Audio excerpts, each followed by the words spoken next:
Hello friends, सबसे पहले आप सभी का वेरी वेरी थैंक्स। आप सभी का बहुत बहुत शुक्रिया, बहुत बहुत धन्यवाद, क्योंकि आप इस चैनल को सपोर्ट कर रहे हैं। इसके लिए तहे दिल से आप सभी का शुक्रिया। तो इसी तरह इस चैनल को सपोर्ट कीजिए, वीडियो को देखिए और जो भी डाउट्स है उसको आप जरूर कमेंट बॉक्स में लिखिए, उसका हम पूरा कोशिश करेंगे जवाब देने का। तो आप सभी का प्यार जिस तरह बना हुआ है उसी तरह बनाए रखिए। और जो भी आपको डाउट्स है, क्लास 6 हो, 7 हो, 8 हो, हर एक क्लास का जो भी साइंस है उसका चैप्टर वाइज हम आपका लेक्चर तैयार कर रहे हैं, उससे रिलेटेड ऑब्जेक्टिव क्वेश्चन तैयार कर रहे हैं और उसका जो भी क्वेश्चन आंसर है ये सारा चीज हम लोग तैयार कर रहे हैं। और स्पेशल वीडियो जो जनरल कंपटीशन का यूपीएससी बीपीएससी ये सब तैयारी कर रहे हैं उनके लिए एक स्पेशल हम साइंस के अलग प्लेलिस्ट बनाएंगे जिसमें आपको पूरा एनसीईआरटी का निचोड़ मिलेगा। तो जरूर चैनल को सब्सक्राइब कर दीजिए और वीडियो को पूरा देखिएगा ताकि आपका कोई कॉन्सेप्ट छूटे नहीं। और आपके लिए स्पेशल यह चैनल हिंदी में बना है ताकि साइंस का जो एक एक टर्म है अच्छा से समझ पाइए।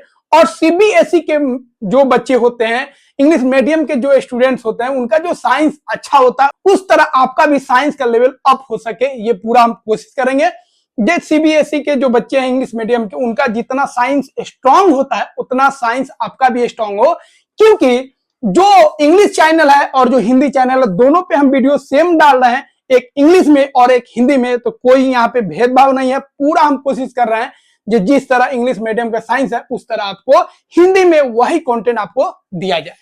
तो पूरा एनसीईआरटी का आपको इंग्लिश और हिंदी, अगर इंग्लिश में देखना चाहते हैं तो वो भी देख सकते हैं और हिंदी में देखना चाहे तो वो भी देख सकते हैं। दोनों वीडियो हम एकदम लगातार तैयार कर रहे हैं, उसी का इंग्लिश वर्जन और उसी का हिंदी वर्जन। तो क्लास 6 का जो साइंस था उसका 5 चैप्टर ऑलरेडी हम लोग कंप्लीट कर चुके हैं। तो आज हम लोग कंप्लीट करेंगे क्लास 6 का जो 6 चैप्टर है साइंस का, हमारे आसपास की सामग्री। तो हमारे आसपास की जो सामग्री है, जो वस्तु है, उसके बारे में अध्ययन करना है।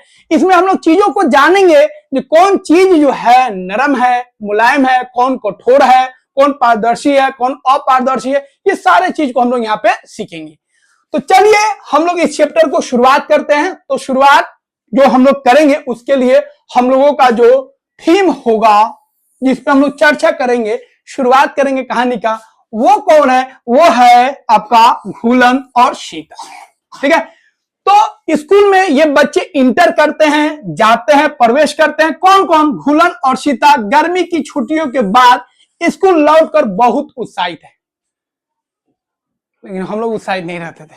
गर्मी का छुट्टी जैसे ही खत्म हुआ एकदम स्कूल जाने का मन नहीं करता था। छुट्टी बाद हो गया, स्कूल जाने का मन रियल में नहीं करता था। हाँ, स्कूल जा रहे हैं तो ठीक है, जा रहे हैं, कोई दिक्कत नहीं है। लेकिन स्कूल अगर बंद हो जाए 2-4 दिन, 5 दिन, खास तौर पर गर्मी का छुट्टी लगातार बंद होता था, 20 दिन 25 दिन छुट्टी रहता था, उसके बाद जाने का मन नहीं करता था। लेकिन इन लोगों का बहुत ठीक है, उत्साहित है क्योंकि बहुत दिन बाद ये स्कूल में जा रहे हैं, दोस्तों से मिलेंगे, बहुत सारा बात होगा। तो सीता जो है बोलती है, देखो मेरे पास एक नई नोटबुक है। तो गर्मी की छुट्टी के बाद जब भी हम लोग जाते हैं तो नया बुक होता है, या हो सकता है नया बैग हो, बहुत सारी चीज नया लेके जाते हैं, जो नानी क्या से लाए हैं, या मामा के घर गए थे, यहाँ गए थे, वहां गए थे, यहाँ घूमने गए थे, और नया नया चीज को लाते हैं और दोस्तों को दिखाते हैं।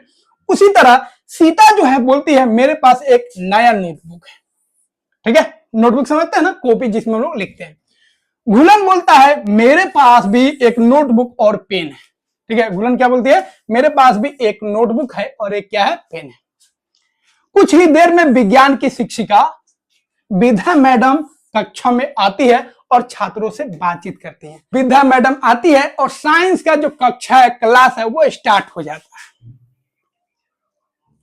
चलिए, तो जो शिक्षिका है विद्या मैडम, वो बच्चों से कुछ प्रश्न पूछती है, कुछ क्वेश्चन करती है। उस क्वेश्चन को हम लोग देख लेते हैं। तो विद्या मैडम पूछती है बच्चों से, ये वस्तुएं एक जैसी हैं या अलग अलग है? कुछ वस्तु को वो दिखाती हैं, यहाँ पे देख सकते हैं बहुत सारा वस्तु है, कुछ बॉल है ना, कुछ कटर है, पेन है, स्केल है, चम्मच है, ग्लास है, नोटबुक है, पौधा है, बहुत सारा चीज है, दिया भी है। ये वस्तुएं एक जैसी हैं या अलग अलग? बोले क्या ये वस्तु एक ही तरह के हैं कि अलग अलग है? दूसरा क्वेश्चन होता है, इनका आकार और रंग क्या है? इनके आकार को देखिए किस आकार के हैं, इनका रंग क्या है ये भी आपको देखना है।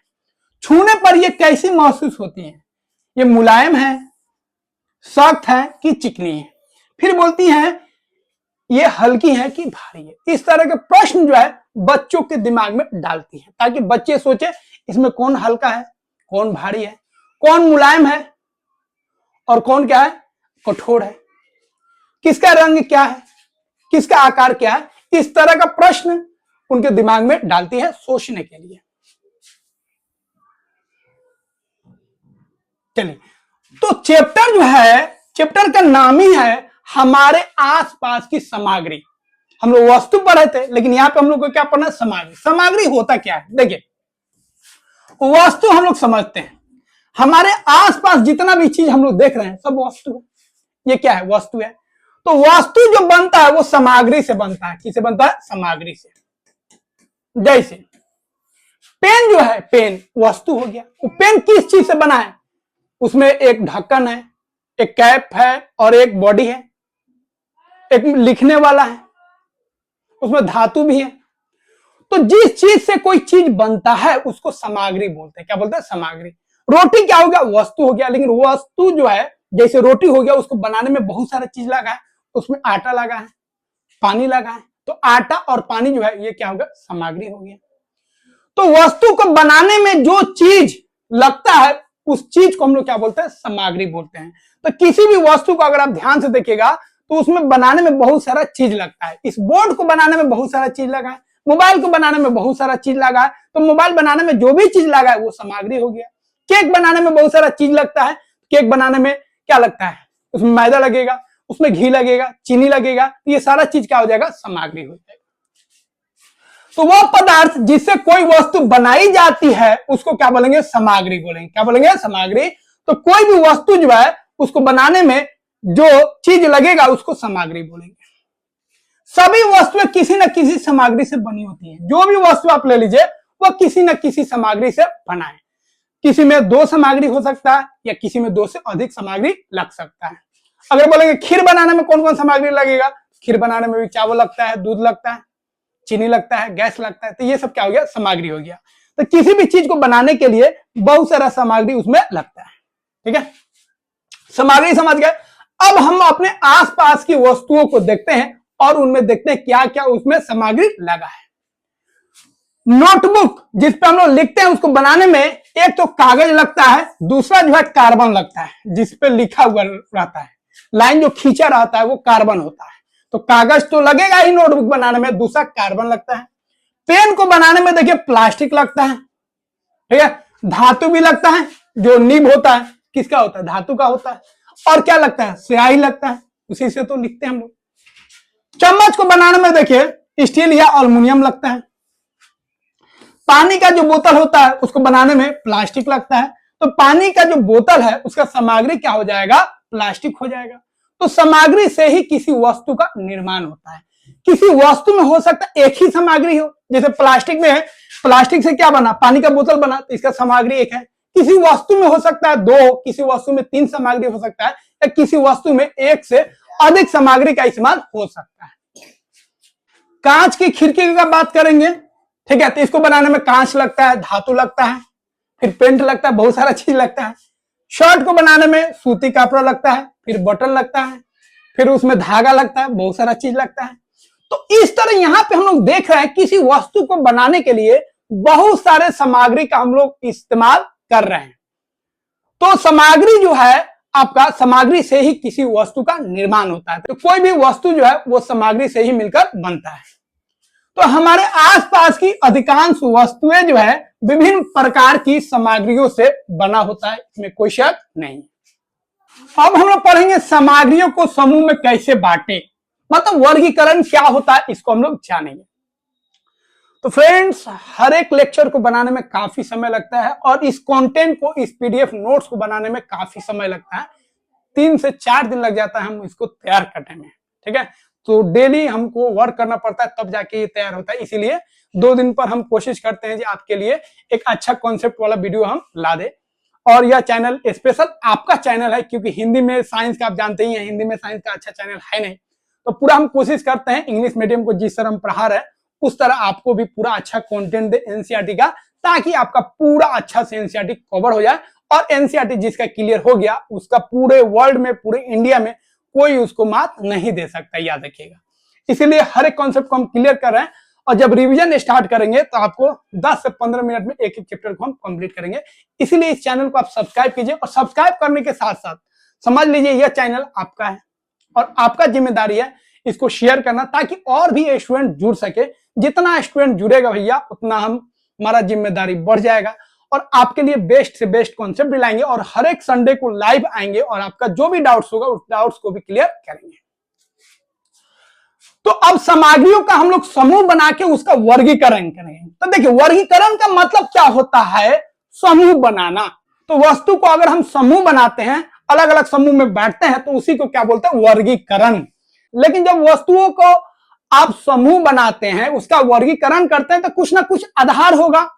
आप समूह बनाइएगा, हो सकता है आप मुलायम और कठोरता के आधार पर बना रहे हैं, या हो सकता है चिकना और रुखरापन के आधार पर बना रहे हैं, या हो सकता है पारदर्शी और अपारदर्शी के आधार पर बना रहे हैं समूह, या हो सकता है रंग के आधार पर बना रहे हैं समूह, या हो सकता है वस्तुओं के आकार के आधार पर आप समूह बना रहे हैं। तो जो भी आप समूह बनाते हैं किसी भी चीज में, उसका एक आधार होता है। क्लास में ही जब हम लोगों का समूह बनता है तो हो सकता है मार्क्स के आधार पर समूह हो, या ऊंचाई के आधार पर समूह हो, या मोटाई के आधार पर समूह हो ना, या क्लास वाइज समूह हम लोग बनाते हैं कि नहीं बनाते हैं। उसी तरह वस्तुओं का या सामग्रियों का जो हम लोग समूह बनाते हैं उसका कुछ ना कुछ आधार होता है। तो जब हम समान गुणों के आधार पर, जब हम वस्तुओं के समान गुणों के आधार पर उनका समूह बनाते हैं, तो इसी को वर्गीकरण बोलते हैं। क्या बोलते हैं, वर्गीकरण। तो वर्गीकरण का मतलब हो गया वस्तुओं का समूह बनाना, किसके आधार पर, उनके समान गुणों के आधार पर। तो वस्तु के जब समान गुण के आधार पर हम उनको समूह बनाएंगे, इसी समूह को हम लोग क्या बोलेंगे, वर्गीकरण। अब देखिए समूह बनाने का अलग अलग आधार हो सकता है, वस्तुओं के रंग के आधार पे, वस्तुओं के अलग अलग आकार के आधार पे, वस्तुओं में कौन कठोर है कौन मुलायम है उसके आधार पे, वस्तुओं में चमक है कि नहीं, चमक है कि नहीं है उसके आधार पे, ठीक है। वस्तुओं में कौन कौन सा सामग्री इस्तेमाल हुआ है उसके आधार पे हम लोग वस्तुओं को अलग अलग वर्गीकरण बना सकते हैं, अलग अलग समूह बना सकते हैं। अब यहाँ पे कुछ महत्वपूर्ण टिप्पणियां उसको ध्यान रखेंगे, कुछ कमेंट को यहाँ पे ध्यान रखना है। एक वस्तु हो सकता है कई सामग्रियों से बनी हो सकती है, तो कोई एक वस्तु ऐसा हो सकता है जो बहुत सारे सामग्रियों से मिलकर बना हो, या एक सामग्री जो होगा कई वस्तुओं को बनाने में इस्तेमाल हो सकता है। जैसे अगर हम बात करेंगे मैदा का बात करेंगे, तो मैदा से बहुत सारा वस्तु बनता है। तो मैदा क्या है, एक सामग्री है लेकिन बहुत सारे वस्तुओं को बनाने में इस्तेमाल होता है। तो याद रखिएगा एक वस्तु में बहुत सारा सामग्री का इस्तेमाल हो सकता है, और एक सामग्री बहुत सारे वस्तुओं को बनाने में इस्तेमाल हो सकता है। विभिन्न वस्तुओं के लिए सामग्री का चयन। अब किसी वस्तु को आपको बनाना है, देखिए ध्यान रखिएगा पहले एनसीईआरटी में और अभी एनसीईआरटी में कंटेंट लगभग वही है, लेकिन सोचने का तरीका में आसमान और जमीन का फर्क है। यहाँ पे हर एक चीज को आपके रियल लाइफ से रिलेट किया गया है। डायरेक्ट आपको डेफिनेशन नहीं पढ़ लेना है, सोचना है, समझना है। इसीलिए यह एनसीईआरटी जो है बहुत बेस्ट है, क्योंकि इसको ऐसे बनाया गया बच्चा सोचे, थिंक करे, और कोई भी क्वेश्चन आंसर इसका देख लीजिएगा, कभी भी डायरेक्ट क्वेश्चन नहीं पूछा है। ये नहीं पूछेगा अम्ल क्या है, अब अम्ल आपको बताएगा ये चीज है, अब बताइए पता कीजिए कौन अम्ल है। अब अम्ल का आपको परिभाषा नहीं पूछेगा, क्षार का परिभाषा नहीं पूछेगा, विद्युत क्या है उसका परिभाषा नहीं पूछेगा, उसका अप्लाई पूछेगा, ठीक है। तो बहुत कॉन्सेप्चुअल हो चुका है, अब आपको रटा रटा ये चीज नहीं मिलेगा, हर जगह सोचना होगा। तो देखिए अब यहाँ पे हम लोगों को सोचना है जब विभिन्न वस्तु जो बना रहे हैं उसमें जो सामग्री होगा उसका चयन कैसे करेंगे। तो किसी भी चीज को जब हम बनाते हैं तो उसमें जो सामग्री रहता है वो ऐसे ही थोड़े चुन लेते हैं, जरूरत के हिसाब से चुनते हैं। अगर आप मान लीजिए घर में कोई गेट लगा रहे हैं, तो गेट जब लगाएगा तो क्या सोचेगा, दिमाग में आपका क्या आएगा, गेट ऐसा लगाए जो मजबूत हो, गेट ऐसा लगाए जो आवाज नहीं करे, गेट ऐसा लगाए जिसको हम पेंट कर सकें, यही ना 3-4 चीज सोचिएगा। तो उसी तरह कोई भी वस्तु को अगर हम बनाते हैं तो उसमें जो भी सामग्री होता है उसको हम ध्यान में रख के उसको चूज करते हैं, सिलेक्ट करते हैं। जैसे एक गिलास को अगर आपको बनाना है तो गिलास को बनाने में हम लोग क्या इस्तेमाल करते हैं? कांच इस्तेमाल करते हैं या स्टील इस्तेमाल करते हैं या प्लास्टिक इस्तेमाल करते हैं। प्लास्टिक का भी गिलास होता है और स्टील का भी गिलास होता है, कांच का भी गिलास होता है, और मिट्टी का जो बर्तन होता है कूलर, उसका भी गिलास होता है। 4 चीज हो गया, मिट्टी का भी, कांच का भी, स्टील का भी, प्लास्टिक का भी। ये जनरली हम लोग यूज करते हैं और उसका भी बहुत जगह चाय पीने में हम लोग इस्तेमाल करते हैं। अब यहाँ पे सवाल है जो हम लोग कपड़ा का गिलास क्यों नहीं बना लिए? तो आपके दिमाग में आएगा सर अगर कपड़ा का बनाएंगे तो पानी लीक कर जाएगा, तो कपड़ा का अगर गिलास बनाएंगे तो पानी जो है ये नहीं रोक पाएगा, इसलिए हम लोग कपड़ा का गिलास नहीं बनाएंगे। कागज का भी नहीं बना सकते हैं क्योंकि कागज से भी पानी क्या होगा, गिर जाएगा, कागज फट जाएगा।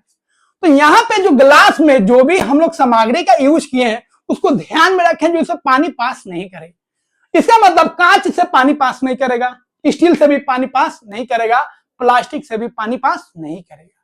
तो यहाँ पे हम लोग क्या ध्यान रखे हैं कि भैया जब भी हम गिलास बनाएंगे तो ऐसा सामग्री इस्तेमाल करेंगे जिससे पानी पास नहीं हो।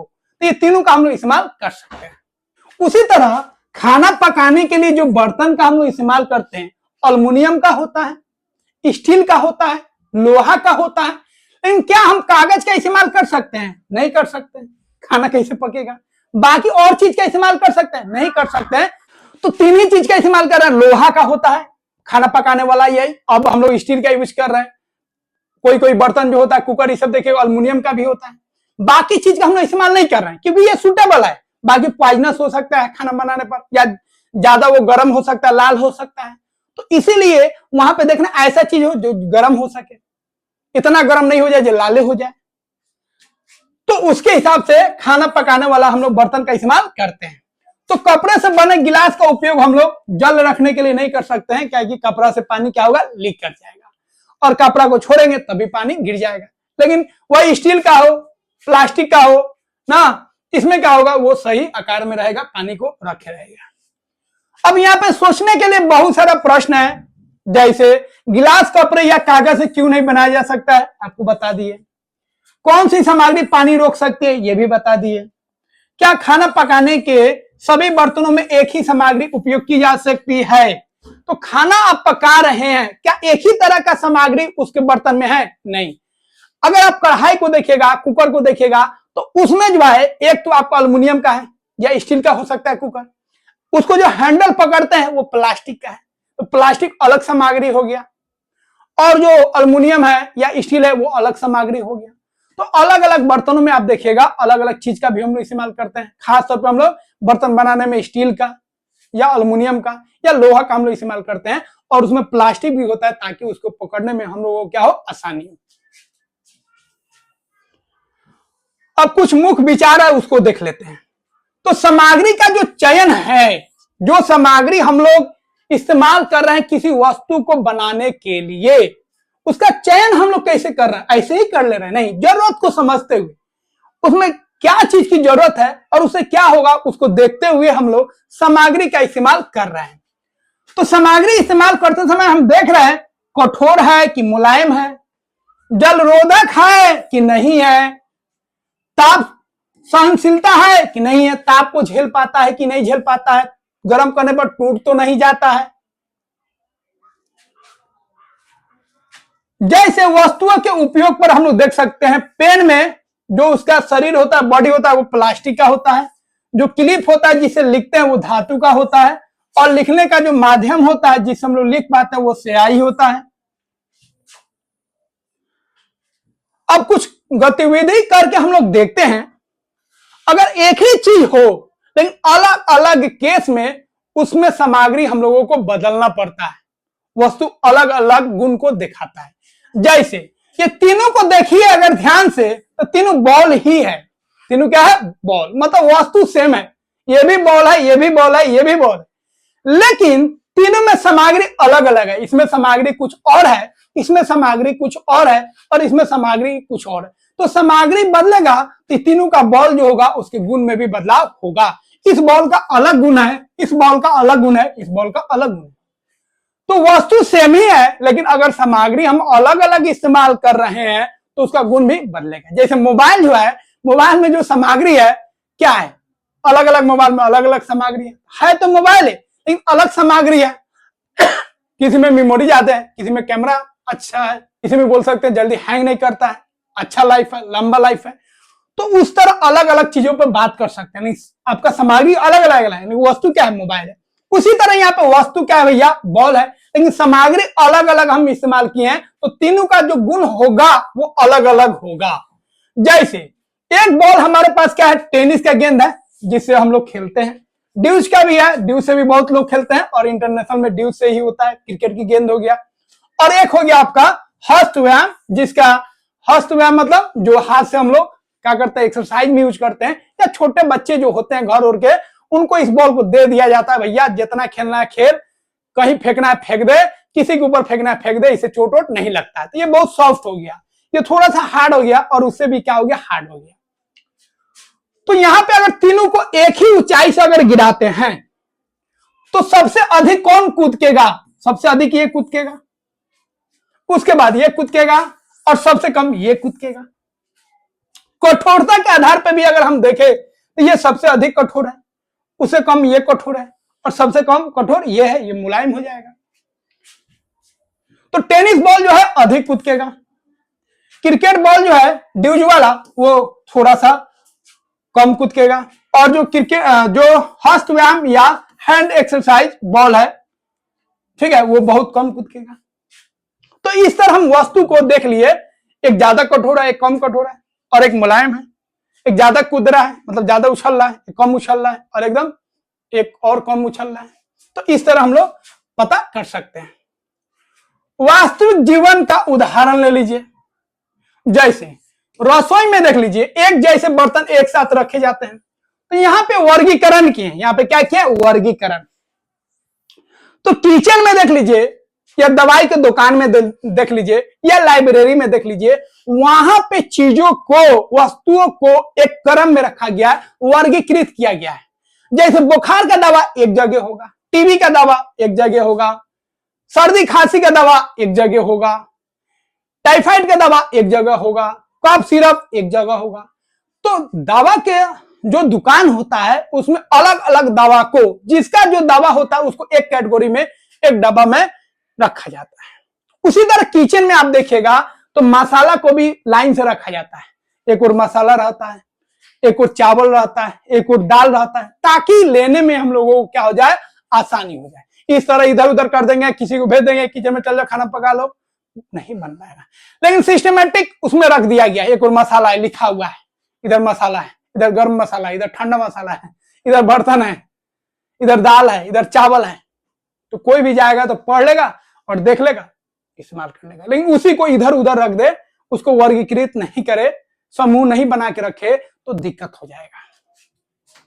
यहां पे देखिए, इसमें जो बर्तन को हम लोग सजाते हैं उसका भी एक पैटर्न होता है, एक समूह होता है। कप को अलग रखते हैं, प्याला को एक साथ रखते हैं, प्लेट को अलग रखते हैं, स्टील वाला, फाइबर वाला प्लेट को अलग रखते हैं, बड़ा प्लेट है उसको अलग रखते हैं, जो स्टील का प्याला है उसको अलग रखेंगे, जो चम्मच है उसको अलग रखेंगे। तो अलग अलग समूह हम बनाए हैं कि नहीं बनाए, एक आधार बनाए हैं कि नहीं बनाए, कप का आधार बना लिए, चम्मच का आधार बना लिए। तो मसाले को एक खंड में रखते हैं, चावल को एक खंड में रखते हैं, ठीक है, अनाज को दूसरे खंड में रखते हैं।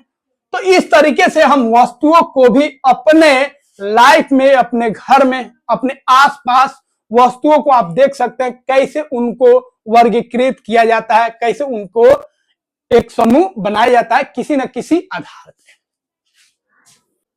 गर्मी बहुत ज्यादा है और फैन चलाएंगे तो फिर साउंड इसमें आ जाएगा, डिस्टर्ब हो जाएगा, इसलिए फैन भी नहीं चला सकते हैं। और एसी तो हम लोग के नसीब में अभी नहीं है, ठीक है। चलिए इधर देखते हैं हम लोग। अब हम लोग अलग अलग गुणों के आधार पे वस्तुओं को बांटेंगे। तो चमक के आधार पे, चमक के आधार पे मतलब लक्षण के आधार पे हम लोग वस्तुओं को दो समूह में, दो वर्ग में बांट सकते हैं।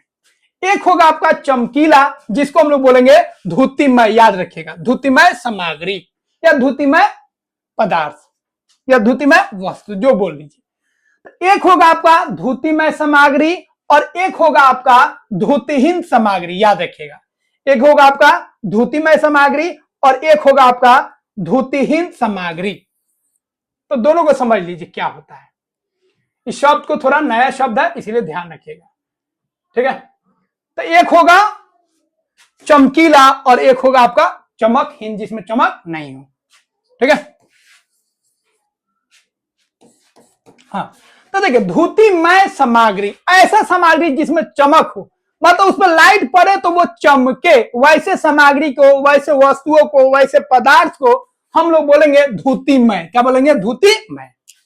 इंग्लिश में इसको बोलेंगे लस्चरस मटेरियल। इंग्लिश ध्यान रखिएगा, लस्चरस मटेरियल। लस्चर मतलब चमक, शाइनिंग, बोलता है ना तुम्हारा फेस बहुत शाइन कर रहा है, ग्लो कर रहा है, ठीक है। तो जिस सामग्री में चमक होगा उस सामग्री को धुतिमय सामग्री बोलेंगे, और जिसमें चमक नहीं होगा, फीका होगा, उसको हम लोग क्या बोलेंगे? उसको धुतिहीन बोलेंगे। क्या बोलेंगे? धुतिहीन। धुतिमय जिसमें चमक हो, धुतिहीन जिसमें चमक नहीं हो। तो धुतिमय जो वस्तु होगा उसमें चमक होगा, आकर्षक होगा, चमकदार दिखेगा, और समान तौर पे जो धुतिमय वस्तुएं होती हैं समान तौर पे क्या होता है? धातु होते हैं। लेकिन ये जरूरी नहीं जो भैया चीज चमक गया उसको धातुएं बोल देंगे।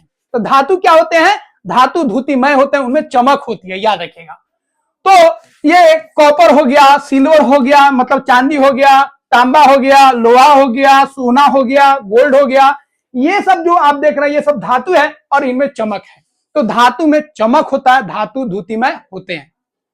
लेकिन इसका मतलब ये नहीं जो चीज चमक जाए, जो चीज आपको चमकीला दिख रहा है वो धातु ही हो, ऐसा जरूरी नहीं है। इसी पे आप वीडियो को लाइक कर दीजिए और चैनल को सब्सक्राइब करने के साथ साथ शेयर कर दीजिए। रुके हुए हैं, लाइक हो गया, सब्सक्राइब कर लीजिए, वीडियो एंड करेंगे तो आप शेयर कर दीजिएगा। हो गया? स्टार्ट करें, चलिए। नहीं कीजिएगा तो भैया आगे नहीं बढ़ेंगे हम। चलिए, समझ गए? लोहा हो गया, जो भी आप धातु का बात कर लीजिए, ठीक है। तांबा हो गया, अल्युमिनियम हो गया, सोना हो गया, चांदी हो गया, ये सब क्या है? ये सब क्या है?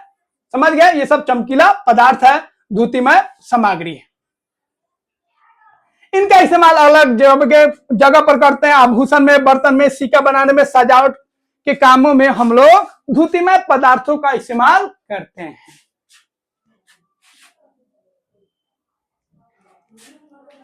कुछ धातुएं जो होते हैं, ये बहुत इंपोर्टेंट लाइन है, कुछ धातु ऐसा होता है, आप देखिएगा उसमें चमक नहीं रहता है, लेकिन जब उसको हम साफ कर देंगे तो उसमें चमक आ जाता है। जैसे लोहा हो गया, अल्युमिनियम हो गया, मैग्नीशियम हो गया, इसके ऊपर पर एक परत बन जाता है, वो परत को थोड़ा सा साफ कर दीजिएगा तो उनमें भी चमक आ जाता है। तो कुछ धातुएं हवा और नमी के प्रभाव के कारण अपनी चमक को खो देते हैं। जैसे चांदी अपना चमक को खो देता है, अल्युमिनियम अपने चमक को खो देता है, कॉपर अपने चमक को खो देता है, लेकिन जब उसको साफ करेंगे तो फिर उसमें चमक वापस लौट आता है, दिखने लगता है। ये धातुएं फीकी एवं धुंधली दिखाई देने लगती हैं क्योंकि ये हवा और नमी के साथ अभिक्रिया करके अपने ऊपर एक परत जमा लेती है। तो कैसे दिखेगा? उसको साफ करेंगे तब ना दिखेगा। लकड़ी को आप देखिए, पुराना लकड़ी हो, उस पे ऊपर लग जाता है, पानी उनी पड़ता है, गंदगी पड़ता है, तो आपको नया नहीं दिखेगा। लेकिन उसको काट दीजिए, बड़े मिस्त्री को दीजिए उसको काटने के लिए, तो पुराना से पुराना लकड़ी को अगर बीच बीच में काटा जाए, एक लेयर हटाया जाए तो नया की तरह दिखेगा। तो गांव में हम लोग घर और बनवा रहे थे, तो वहां पे पुराना लकड़ी, हमको लगता है 30-40 बरस पुराना लकड़ी, ऊपर से लग रहा है एकदम खत्म है, मतलब बहुत डैमेज। जब उसको काट के ऊपर का लेयर हटाया गया तो एकदम लग रहा है एकदम नया, अभी चिरान मशीन से आ रहा है, एकदम नया और एकदम मजबूत, कोई उसमें डिफेक्ट नहीं। मतलब लोहा ऐसा लकड़ी है। तो समझ गए? उल्टा हो गया धुतिमय पदार्थ या धुतिमय सामग्री का उल्टा हो गया धुतिहीन सामग्री। ऐसा सामग्री, ऐसा पदार्थ, ऐसा वस्तु जिसमें कोई चमक नहीं है।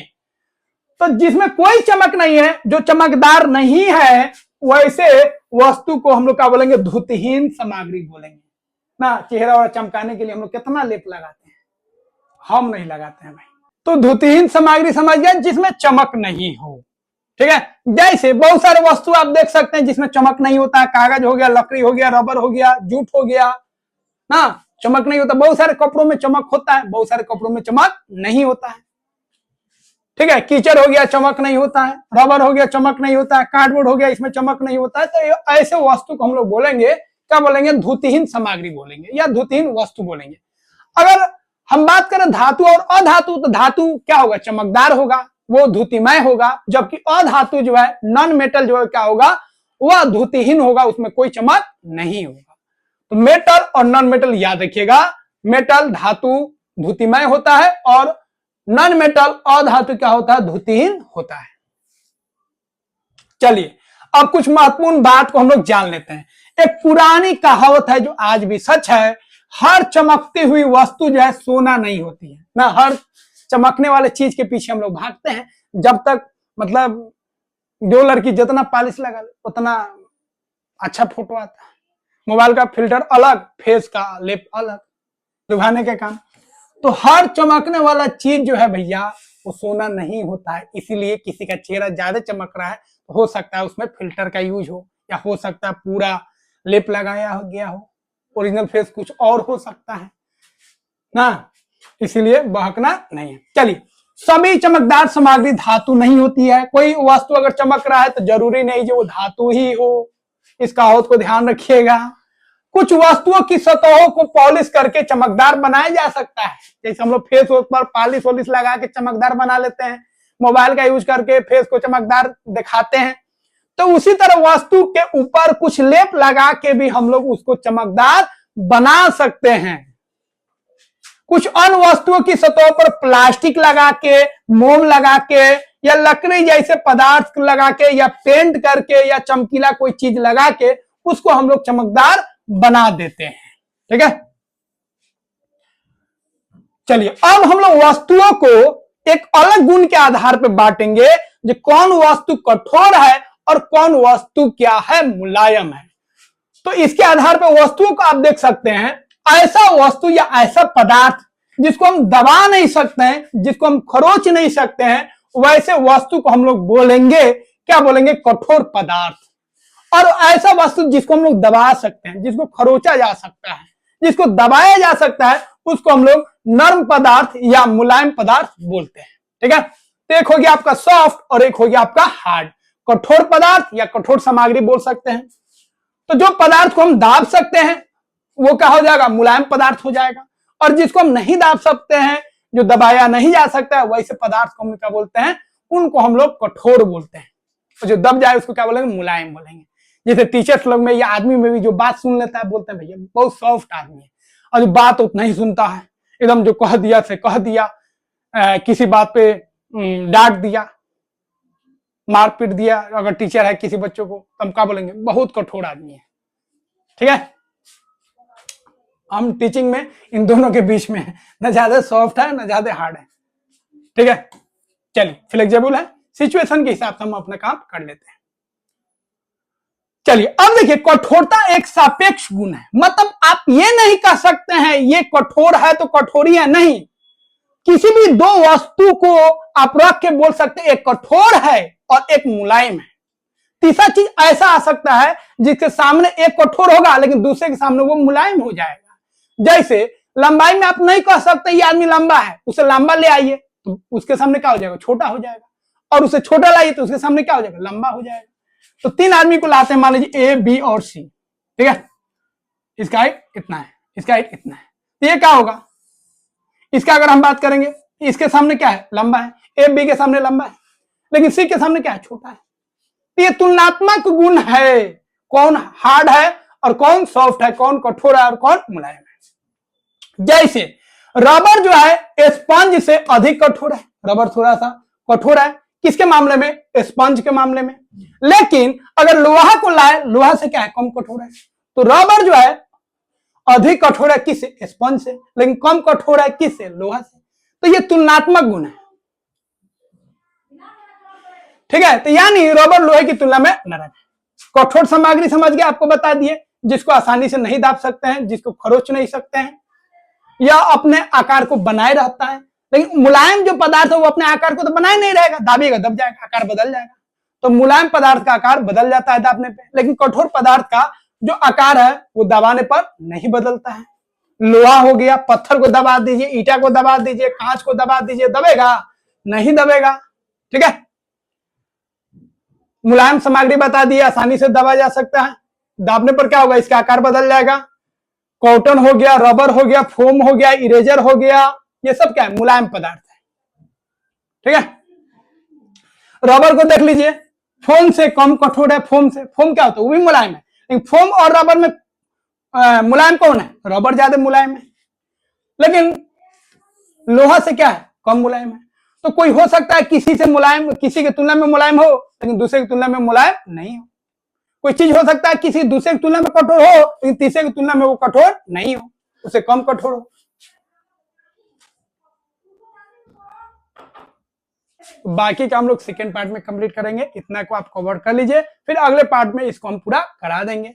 तो जरूर वीडियो को लाइक कर लीजिए और चैनल को सब्सक्राइब कर लीजिए, और फ्रेंड सर्कल में इसको शेयर करना मत भूलिए, शेयर कीजिए ताकि और भी स्टूडेंट जुड़े और यह चैनल आगे बढ़े, ताकि हम आपके लिए और भी वीडियोज लाए, जिससे आपका डेली क्लास चले, और बहुत जल्द कोशिश करेंगे लाइव क्लास भी आपका चले।